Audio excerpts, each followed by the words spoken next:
Good evening and welcome to our Wednesday night Bible study. I'm very excited to give you an announcement that's coming up. We have confirmed that we are going to have a physical Bible study with you being able to come if you want, and 119 St. Vincent's on Route 119. It'll be starting June 1st at 6:30. We'll kind of summarize John wherever we've gone to and then continue with the book of John. We're going to post the address to that on our social media very soon. So we're inviting all of you. We're really excited about you being able to come. All right, let's go in the news tonight. Lots of in the news. I don't usually do this, but I'm going to give you something that I don't normally do. This is Fox News' sudden firing of Tucker Carlson may have come down to that one simple decision. So a lot of you have called me. A lot of you have. Tucker Carlson was somebody that has a lot of fans. He spoke truth, and unfortunately, that's not everything that you want to do in the media anymore, or anything. So let me read you a little bit. Fox News had fired its highest rating host, Tucker Carlson. The news, which rocked both the media and the political world, begs for an answer to that fundamental question.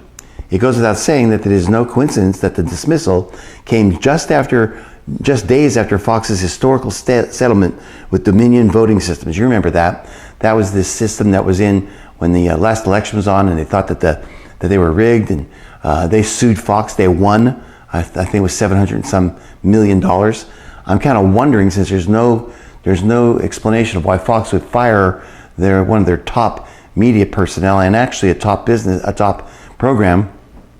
I'm kind of wondering if it wasn't part of the deal and settlement. Anyway, what specifically about that case prompted Carlson's undoing remains really murky. Fox News did not offer an explanation of Carlson's ouster. One veteran television news executive believed that the decision came down to a straightforward calculation by the Murdochs, who owns Fox News. Risk versus reward.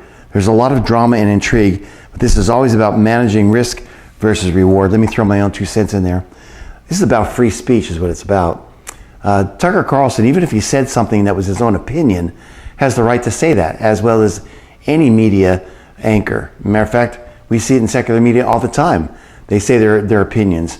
We know the Russian dossier, the Russian misinformation was been fed by secular media for 3 years, and no one got fired over that. They did fire, by the way, CNN did fire Don Lemon, which is probably 10 years overdue. So we're watching some things happening in the media because the media is so out of balance. And basically, we're watching our human rights. We're watching our constitutional rights going down the tubes. Let me give you a little bit more as we go on. This is under New World Order. Biden has abandoned the Middle East to China and to Russia. The Biden administration may have lost interest in the Middle East, but it is not a sentiment that is shared by rival powers such as China and Russia. While U.S. President Joe Biden has shown nothing but contempt for long-standing allies in the region, both China and Moscow have been quick to exploit Washington's willful neglect on their own advantage. By far, the most startling change to the political landscape of the Middle East has been Beijing's role in negotiating the restoration of diplomatic ties between Saudi Arabia and Iran. They're bitter enemies, by the way. 2 countries until recently were bitter and sworn enemies. So I want to give you the mindset of this as I read a little bit.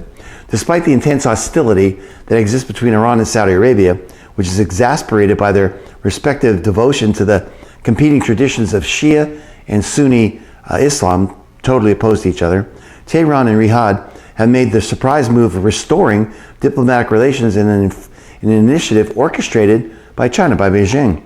In the absence of any desire on the part of the Biden administration to support the Saudis, who, by the way, are our allies, the decades of one of Washington's most important allies in the region, China, has moved quickly to fill the diplomatic vacuum to launch its own initiative to restore ties with Iran. In fact, the Chinese can pull off a diplomatic coup involving a country that was formerly a key ally of the United States serves as a devastating indictment of the Biden administration's incompetence. Having previously castigated Saudi Crown Prince Mohammed bin Salman, the country's de facto leader, over his alleged involvement in the murder of a Saudi dissident, Jamal Khashoggi, as well as Saudi's involvement in Yemen's disastrous civil war, Biden demanded that the Saudis increase oil production to ease the global shortage caused by the Russian invasion of Iran. At the same time, Biden made it clear that his main policy goal in the region was to resurrect the flawed nuclear deal with Iran, a move the Saudis responded to with utter dismay. Unsurprisingly, Biden left Riyadh empty-handed, prompting the Saudis finally to cut their losses with the White House and look for alliances elsewhere. This has resulted in the Saudis forging ever closer ties with China, a country that is regarded as posing a major threat to the long-term security of the United States. Nor is Saudi Arabia the only former American ally in the Middle East to review its diplomatic options as a result of the Biden's administration and their influence towards the region. Both Egypt and the United Arab Emirates, countries that previously enjoyed strong ties with Washington, have provided support to Russia following the invasion of the Ukraine. So let me give you a little bit of understanding of this. China will definitely move in whenever the United States moves out. And to go on our allies is really kind of amazing. They're looking to set up bases all over the world. I know that from years ago, 20 years ago, when I did missionary work in the Ukraine, in Africa. I would go through Africa. We had dissed the Ukraine, America did back then. And I would travel through the cities. I'd see nothing but poverty. And then all of a sudden, I'd see a $100 million stadium. And I would ask, who built that? It was the Chinese. The Chinese are all over the world trying to influence countries and trying to be able to have a presence in those countries. They have an understanding of what it means to have a world dominance. And it's amazing to me that we would let go of Saudi Arabia. Let me remind you also, Saudi Arabia was part of the Abraham Accords with President Trump. They will pull out of that. Matter of fact, there's rumors right now that they will, because of Biden and his administration. This man is single-handedly, as a puppet, destroying America's value in the world and America's respect in the world. Let me go a little further. Talk about Israel. Healing young victims of terror in Israel's biblical heartland. How to honor the 3 sets of Israeli siblings murdered by terrorists. Again, I want to go to Biden's administration. He's giving money to terrorists, giving money to Palestinians who are paying their terrorists. Trump stopped that. He stopped paying any money to the Palestinian Authority. But Biden souped it up. He is supporting terrorists. And you only get one side sometimes when you get the secular media. As a matter of fact, that's all you get. About the Palestinians and how they're subjugated by Israel. Without Israel, the Palestinians would be absolutely helpless. But let me give you this. On February 10th, brothers Yaakov Yisrael Pali, 6, and Asher Menachem Pali, 8, were killed in a car ramming attack carried out by a Palestinian terrorist at the entrance to the remote neighborhood of Jerusalem. Just 2 weeks later, February 26th, Hillel Malcolm Yaniv, 22, and Yagel Yaakov Yaniv, 20, were killed as they drove through the Palestinian town of Hawara. At the beginning of April, 2 British Israeli sisters, Maria and Rena D., were killed when their car was traveling and crashed in after being attacked by Palestinian gunmen before they were shot at point-blank range. Their mother, Lucy, succumbed to her wounds a few days later. And Biden still sends money to the Palestinian Authority, who pays for these terrorists to kill Israelis. It's absolutely unconscionable to me that we would support something like this. But this is the administration we're in. You know, a president's usually known by his domestic and his foreign policy. Either he's good in one or good in the other, sometimes good in both. Biden is pathetic in both of them. I believe he will go down as the worst president in the United States has ever had. Matter of fact, he just made his bid to run again. I don't even know if he knows where his family's backyard is, but he wants to run again. And most Democrats do not support him running. Neither do independents. This man is delusional. He's been delusional for a long, long time. I just wonder who's backing him. Let's go a little bit further. In the economy, the beginning of a one world digital currency system. It's an article I would never have heard of 25 years ago. A one world currency, the only time you hear about that is in Revelation. There has been an extensive discussion in the past couple of years with alternative media circles about the dangers of central bank digital currencies. You'll hear those as CBDCs, a currency framework very similar to blockchain-based products like Bitcoin, but directly controlled by central bankers and consequently by governments. It's a threat that some analysts have been writing about for more than a decade, so it's good to finally see the issue being addressed more in the mainstream. The Orwellian nature of CBDCs cannot be overstated. In a cashless society, most people would be dependent on digital products for exchanging goods and labor. And this would, of course, mean the end of all privacy in trade. Everything you buy, everything you sell or work for in your life would be recorded. And this lack of anonymity could be used to stifle your freedoms in the future. Products you consume and services you use can be tracked to create a psychological profile on you, which could then become a factor in determining your social credit score. Let me jump to the Bible here. It can become a factor in what you can buy or sell. That's exactly what this is going for. If one day you get angry about a particular government policy and openly call the system corrupt on social media like I just did, they can simply shut off your option to transfer your digital money to others until you submit or you die. Is it happening already? Of course. We are watching people being taken off of social media, off of Facebook and YouTube because they said something controversial. Well, a lot of times those people, that's their only source of income.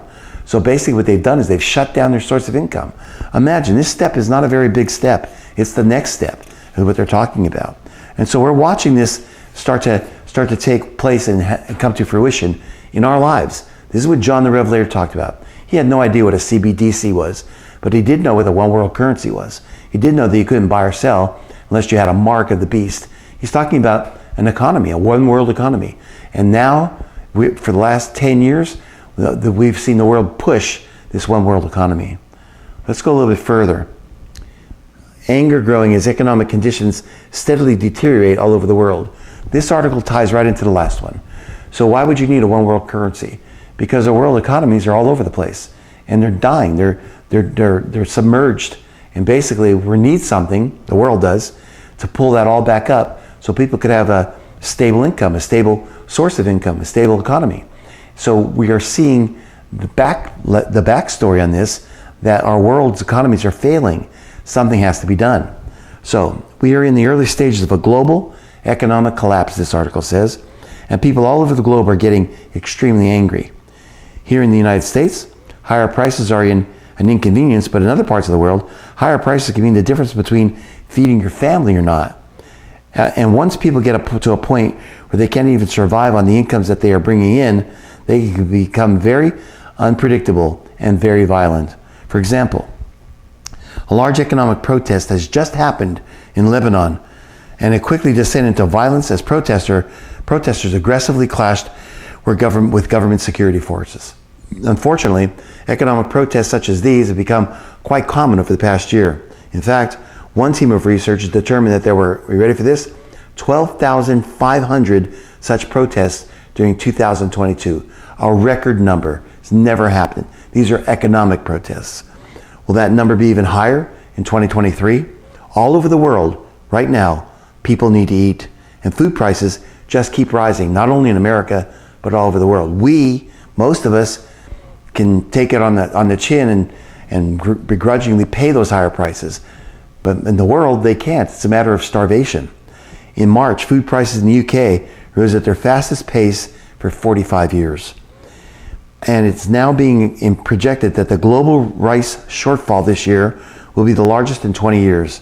That will even mean higher prices for the billions of people, billions that eat rice. Even here in the United States, food prices are becoming extremely oppressive. One bakery in New York, I had to check this out to be sure as a matter of fact, and it works out, it checks out. One bakery in New York is actually selling a ham and cheese sandwich for $29. A ham and cheese sandwich. Can you believe that? Right now, approximately 155,000 government workers in Canada have gone on strike because the cost of living has been rising much faster than their paychecks have. Europe has already seen a wave of strikes amid securing inflation offset pay raises. In the United States, a whopping 67% of all Americans believe that their incomes are falling behind inflation. Large companies are laying off workers all over America, and that list includes Disney and Facebook. This year, 596 tech firms have laid off 171,308 workers. The list is anticipated to expand, with Meta Platforms Inc. Initiating job cuts today, and Walt Disney Company preparing to reduce its workforce by thousands in the next 2 weeks.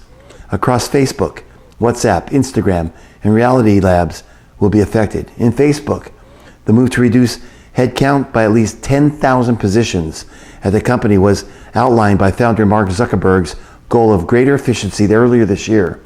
Another round of job cuts is expected next month. People need to understand the seriousness of what we're now facing. It is extremely serious. It isn't just the United States economy that's in trouble. The entire global system is beginning to shake and rumble, and eventually it's going to completely implode. According to Google, there are currently 7,888 billion people living on this planet. Approximately half of those people live on $6.85 per day. A half of them, $6.85 a day. Poverty and hunger are rapidly growing all over the world. We're going to witness so much pain and suffering in the months and years ahead. We are watching civilization crumble all around us, and we are rapidly plummeting into an abyss of anarchy, madness, and chaos. And the days ahead are not going to be pleasant. I know what you're saying. Hey, Martha, come hear this. We don't believe it. Well, we need to believe it. The economic collapse or worldwide anarchy could open the door to civilization crying out for someone to save us from ourselves. Instead of looking to God, society will turn to yet another politician who will offer promises of peace and solutions to the world's problems. By the way, he will give them for a little while, but instead he'll begin one of the most terrible times in all of world history. The period known as the tribulation period will last for 7 years and be instigated by the one who is known as the Antichrist. I am so thankful tonight that I believe in Jesus Christ. I am so thankful tonight that there's a rapture coming for the church. Does that mean that things are always going to be fine? Well, obviously not. But it's not going to be anything like the 7-year tribulation. I believe we'll be raptured before that. Many people disagree with that, and that's fine. That's up to you to believe it or not believe it. But that doesn't mean that we won't go through troubles before the rapture happens. I'm just thankful that God will remember his bride. Let me go a little bit further and talk about war. Trojan Horse. Why are thousands of Chinese men suddenly crossing our border? Obviously, our border is not secure. In spite of what Mayorkas says, it is not secure. That man needs to be fired or impeached immediately. We are bleeding all over the place. We are hemorrhaging people into this country. And now we're told that Chinese men, not women, not children, Chinese men are coming in droves. We've never witnessed anything like this before. In 2022, a total of 2,000 Chinese nationals were apprehended along the southern border. As of March 30th, a total of 4,500 Chinese nationals have already been apprehended along the southern border so far this year. China is sending men, thousands of them, into our country illegally through the southern border. Just as the U.S. and China are getting ready to fight a war, all of a sudden we're witnessing this exponential surge in Chinese nationals crossing across our southern border. Yep, doesn't sound suspicious at all, does it? And almost all the Chinese nationals that are illegally entering this country are men. U.S. Senator Josh Hawley has pointed out the Biden administration is not even trying to enforce our immigration laws at this point. They're allowing them to come in. You understand what's happening. China's seeding its men into our country for nefarious reasons. Obviously, they're going to come in to do some type of damage. Every single day, more Chinese nationals are released, and they're free to go wherever they want in the United States. The Biden administration insists they have to release these migrants into our communities because there are just so many of them, and there's no more space to house them. You talk about a national security threat. That's exactly what this is. And Biden is responsible for it and his administration. If you haven't gotten the idea yet that I'm totally against the Biden administration, you need to get it. Because this man is killing America every single day. He is exposing us every single day. We know how most of these Chinese nationals are getting to the southern border. Most of them began their journeys in Ecuador, because Ecuador is one of the few countries that doesn't require tourist visas for Chinese citizens. So they're coming through Ecuador, not being checked. They're coming to the southern border. They're coming in and we're releasing them into America. If that doesn't make you upset, I don't know what will. If the Chinese government was interested in doing something about the flow of migrants, they could easily restrict or ban travel to Ecuador. But that hasn't happened. Could it be possible that this is all sort of a plan from China? Could it be possible that the Chinese are pre-positioning thousands upon thousands of men of military age for when a war between our two nations finally breaks out? I can't come to any other conclusion than that. America and Taiwan America's going to come to the aid of Taiwan. We have to. If we do that, it's going to be a war with China, an all-out war. And if that happens, all these Chinese nationals in here, in America right now, will pop up and obviously do damage to America. We are so vulnerable right now. Listen, if you haven't figured it out, America needs Christ. They need Jesus more than they need anything else. Let me give you this one. Speaking of it, it's under religion. Blasphemous Easter production ignites debate over artistic license in the church. And let me just give a preface to this article. I've been warning about it for years. The church is getting extremely secular. We are using everything the secular media is using to try to bring people in. And actually, we are losing our morals. We are losing our fundamentals. We are losing our values. And we're losing our children and our teens. This is a perfect example. And this is going right by people who go to church. It's not the first time Pastor Mike Todd's, I'll tell you his name again, Mike Todd, megachurch in Tulsa, Oklahoma, has come under fire for controversial actions. But his Transformation Church, that's what it's called, service for Easter earlier this month, has reignited debate about how far creativity and art can go in the church without crossing the line that should not be crossed. The musical performance of the resurrection of Jesus, called Ransom, was put on by the church for Easter services April 8th and 9th. Those who have seen clips of the performance online, and I have other words to describe it, including demonic, irreverent, and blasphemous. Todd has previously come under scrutiny for crowd surfing during his church's worship service. Can you imagine? This pastor was jumping off the stage into the arms of his parishioners. That comes right from the secular world, and spending a lot of money. In the last 2 years, he's given away $3,500,000 in houses, cash, and cars. Spent $65,000 to buy 168 pairs of shoes. Gave $600,000 in reparations and purchased $66 million in real estate. You're hearing these figures right. He cuddled a mannequin in bed on stage while preaching about relationships. And his church recently hired disgraced former Hillsong pastor Carlson, who has yet to come clean on all the details regarding his extramarital affairs while pastoring such stars as Justin Bieber. The Ransom Easter service, which ran for over 2 hours, featured dozens of dancers in tight outfits, a light show, pyrotechnics, flames, demon characters, dry ice, suggestive secular music, and a female representing Jesus Christ on the cross. The production used songs from pop stars such as Keisha, Beyonce, and Justin Timberlake, sometimes with lyric changes. In one skit, performers talked about the size of their rear ends. When the church morphs into the world and there is no difference, we've crossed a line that we must never cross. A quote from Charles Spurgeon. Man, this man, I get to love him more and more when I hear about this man. A 19th century, I'm going to quote him today in our message, the after message. Every time I quote him, I realize how God used him. A quote from Charles Spurgeon was seen to be prophetic in light of his performance. Remember, he lived in the early 1800s. He said this: "A time will come when instead of shepherds feeding the sheep, the church will have clowns entertaining the goats." I love that. And he's absolutely right. This is nothing more than clowns entertaining goats. And we're seeing it in America more and more. You want to know one of the problems of America? It's the church. Now again, I'm not talking about every church, but the secular church in America, the ones that call themselves Christians, and all they care about is their popularity, their income, the things that are going on, and they don't care about the people. They don't care if who comes to their church. They care that they could be the most popular and they could have the most cutting edge. Well, I'm going to tell you what, the cutting edge doesn't cut it with me. All you need to do is have the old time understanding of what's been true for 2,000 years. You know, when you vary that, you vary everything. Let me go a little further. Man, I'm on a roll tonight. I got to be careful. I'm going to start preaching. Give you a little bit about planet. Global water shortages.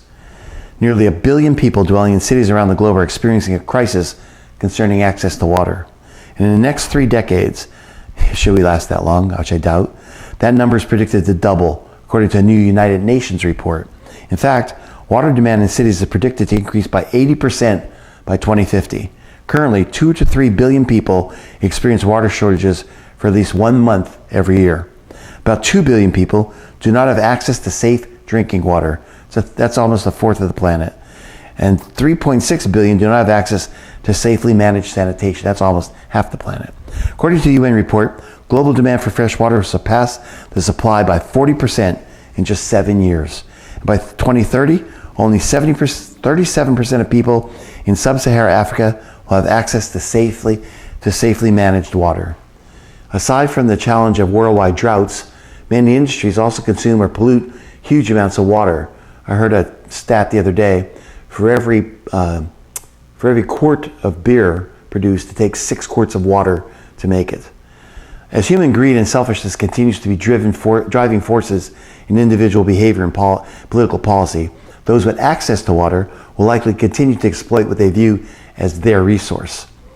The world needs a real change, and that change will not occur until Christ returns and establishes his kingdom. When he does, not only will humans learn to cooperate, but the needs of life will become abundantly available, and the desert shall rejoice and blossom like a rose, Isaiah 35:1 tells us. All right, I've given you enough bad news, and certainly there's enough bad news in the world to go around. Let me give you a little bit of good news. In spite of all this stuff that's happening around, there's obviously a desire for God. This is a recent study shows epic surge in Bible interest. An assessment of Americans' interest in Bible reading is revealing a surge among those in what's called the movable middle, with 10 million more exhibiting interest now from a year ago. The American Bible Society found 76 million Americans in that middle category, which rests between the 138 million who are disengaged from the Bible and the 47 million who are fully engaged. The movable middle is awash in curiosity, with more than 2/3, 70%, very or extremely curious, and only a smidgen, 3%, not curious at all. The report said 47 million Americans, 18% of the adult population, were ranked as scripturally engaged. If the trend continues, we might see even more migration into the movable middle in 2024. Those who don't read the Bible as much said they faced obstacles in having time, knowing where to start, not being excited, having difficulty with the language, and finding stories confusing. But those who do read the Bible cite positive motivations, including wanting to be closer to God, 52%, gaining wisdom for making life decisions, 25%, for comfort, 20%, learning God's nature, 10%, learning how to treat others, 5%, a sense of duty, 5%, and to fulfill class or Bible study requirements, 2%. Positively, Americans who are scripturally engaged show significantly higher levels of hope than their neighbors. Although our society faces challenges on many fronts, the Bible provides hope and help to those who explore its truths. That's encouraging, and that's why I'm doing this Bible study. That's why I'm so fired up to give you the Gospel of John and whatever books the Lord lays on my heart in the future, because the Bible is our source. It's our hope. It's the authoritative rule of faith and conduct, Timothy tells us, and it's what gives us hope. It's what keeps us from the doldrums, from looking at all this negative news and saying, oh man, what are we going to do? The Bible is the thing that gives you hope. Christ gives us hope.